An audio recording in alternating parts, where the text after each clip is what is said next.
Now, Dr. Walter Rodney, a Guyanese scholar, um, he is he's, a, he's an admirable scholar in many circles and perhaps world renowned, and especially in Jamaica and Guyana.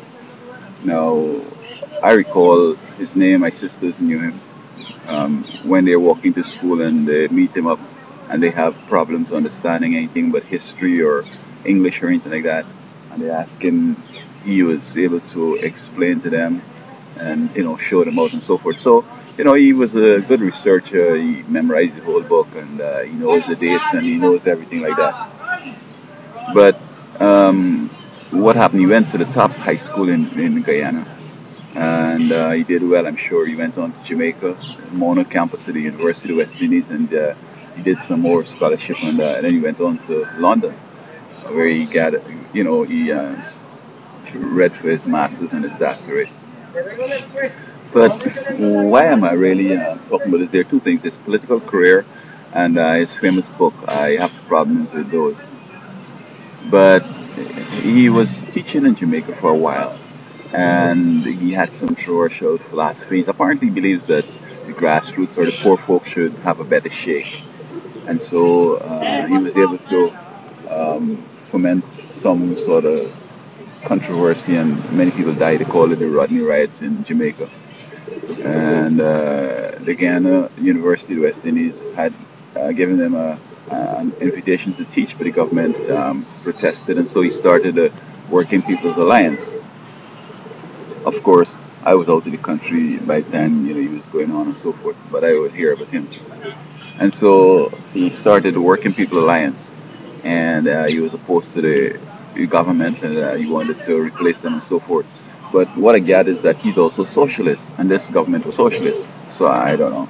I guess Guyana seems to have had in its independent history or recent history, just one party seemed to be democratic and capitalist. That was the UF United Force, but the PPP was seemed to be communist.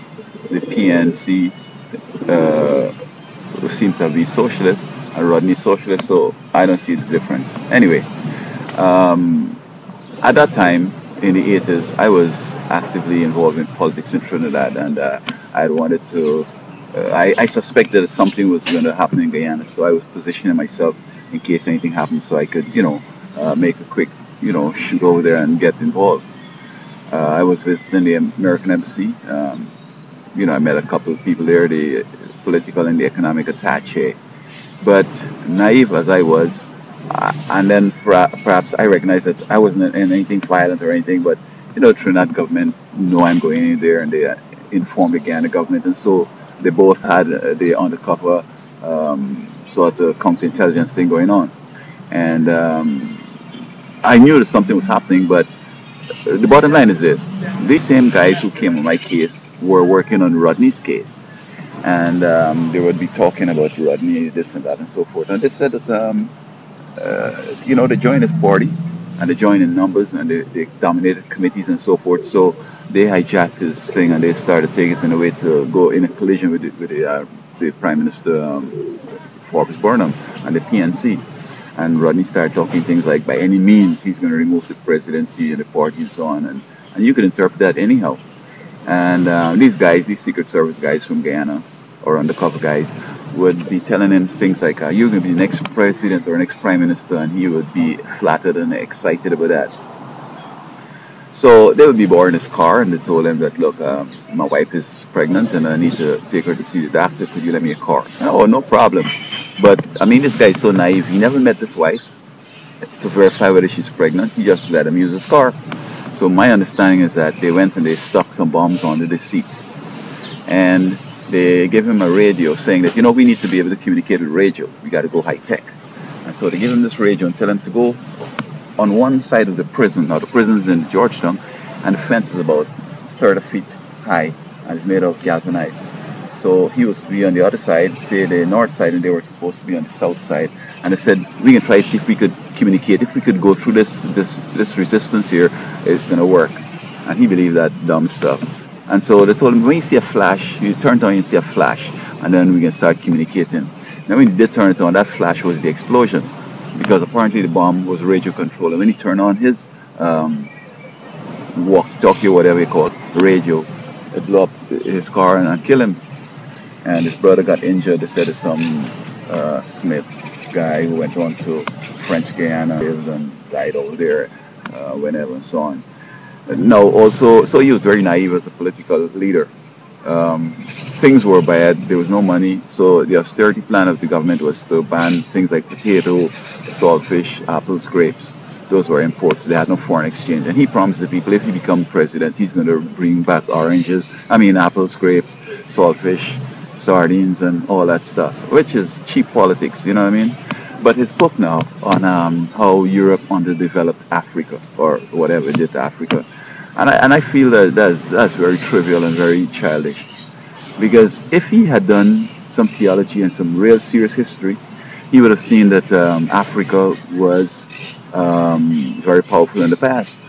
Africa was from Egypt and the deltas way up to Ethiopia, so all Africa was a part of Egypt.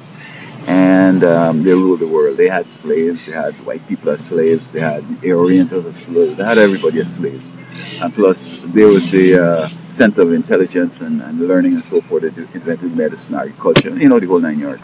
So Africa has had a very prominent part in the world. It's the beginning of learning and so on, and taught Europe so many things. So what was Africa's problem to make it come to the place where he said that they undermined it? Of course, the Europeans came and colonized it and so forth, divided it up into Egypt and Namibia and South Africa and all this kind of stuff over there. But they were the number one country. They were the superpower. But you see, the scripture teaches that they had enslaved the Jews, and the Jews were oppressed. And they prayed to God, and God said, sent Moses in to say, look, let my people go. And the whole controversy, they don't want them to go, who's this God and all that. And he sent flies and water and frogs, water with blood and all that stuff, and they still will not let the people go. The stories that they followed them and many of them drowned into the Red Sea and so forth. But so that God said, look, you guys, it's over for you, man. You disrespecting me, and I'm the one that really give you the wealth and knowledge in the whole 9 yards. And so they lost out right there. And furthermore, they were into voodoo, They started this voodoo thing, worshiping the sun, and worshiping a woman goddess and all this kind of stuff, which Europe continue on. And so they're the ones that undermine, like every other civilization that lost, or every superpower that disappeared, they are the ones that basically started getting besides themselves and end up causing the whole civilization to collapse. Like right now, France and Europe and all these people, they don't want nothing to do with God. There's a whole bunch of evil coming on, all this voodoo and all this stuff, people psychic stuff, that high position and the whole 9 yards, secret this and that. It was something like this. And so they have never recovered since that time. They're still in this voodoo and they're steeped in it, and they have no intention of stopping. And that is what, of course, the Bible did say, because Ham had peeped his father nakedness, that he's going to be a servant to the fellow ones. But before he became a servant, he had them as servants. He had Europe and Asia and the whole 9 yards as servants. And so to come and now say that it's Europe that undermined Africa and underdeveloped it, no, they did it to themselves, because they had the good thing going. There was Alexandria was the center of scholarship and learning. And, when you become beside yourself and you start to incorporate voodoo and evil into your life, it's over. From being a strong, smart person, you end up being a weak, dumb brain. Like people on crack. That's voodoo. They become to the place where they can't even control their own finances. They can't even control their own body functions. So that's Africa's problem. So with Rodney, I still believe he's a scholar. He was an exemplary student. He really mastered his work and so forth, but I think his education was shallow. It was too narrow, and he hadn't that understanding to, understand that politics wasn't something that he should get into, and that Europe did not underdevelop Africa. Africa underdeveloped itself. So those are just my little bones I have with Rodney. And lastly, Rodney was so childish that I think what I heard is that the Prime Minister had banned him from leaving the country, took away his passport. And the president is at some place in Africa at some conference, and he was supposed to be there and speak and so forth.